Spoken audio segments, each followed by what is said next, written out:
میرا سوال ہے کہ اگر اسلام میں قتل کرنا حرام ہے تو شریعہ میں سزائے موت کیوں ہے؟ اسلام میں قتل کرنا حرام ہے منع ہے کہ قتل کرنے کے ایسے. تو پھر پہلے سوال تو یہ ہے کہ تم یہ کہو کہ پھر جنگ کرنا کیوں جائز ہے؟ سزائے موت ہے قتل، جنگ میں تو قتل ہوتے ہیں نا، سزائے موت تو چلو جنگ کیا ہے، جرم ہے نا. جی ہیں جی اللہ تعالیٰ نے جب جنگ کی اجازت دی تھی، ٹھیک ہے، سورۃ حج میں اس کا ذکر ہے، جبکہ اس لیے اجازت دی گئی ہے تو میں قتل کی کہ اگر اب نہ روکا گیا تو یہ لوگ ظلم میں بڑھتے جائیں گے.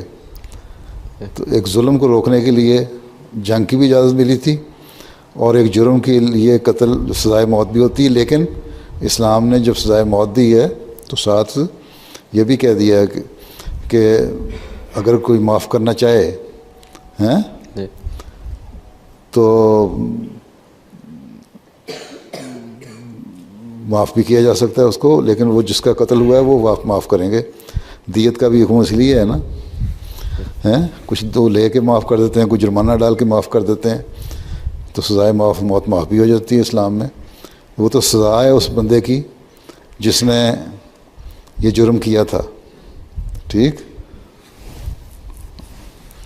ایک دفعہ ایک شخص نے کسی کو قتل کر دیا، اس کے رشتہ دار مقدمہ پیش ہوا، اس کو پھانسی دینی تھی، تو اس کے رشتہ داروں کو بلایا. حضرت صلی اللہ علیہ وسلم نے آپ نے فرمایا کہ تم اس کو معاف کرتے ہو؟ انہوں نے کہا نہیں، اس کو پھانسی دیں، اس کو قتل ہی کرنا ہے. پھر وہ لے کے جانے سے جب قتل کی جگہ پہ انہوں نے کہا پھر تم دوسری دفعہ پوچھا معاف کرتے ہو؟ انہوں نے کہا نہیں ہم نہیں معاف کرتے، اس کو قتل کریں، یہ قاتل ہے ہمارے رشتہ دار کا یا عزیز کا، بھائی کا. پھر تیسری دفعہ پوچھا، انہوں نے کہا نہیں. اچھا خیر چلے گئے، اس کو تو قتل کی سزا مل گئی، موت. لیکن حضرت صلی اللہ علیہ وسلم نے فرمایا کہ اگر یہ معاف کر دیتا اس بھائی کو تو یہ اس کے گناہ بھی اس کے سر پہ ہوتے اور اس کے گناہ بھی اس کے سر پہ چلے جاتے، بخشش ڈال دیتے. تو یہ تو رحم کا سلوک ہے جو اسلام کرتا ہے. ٹھیک.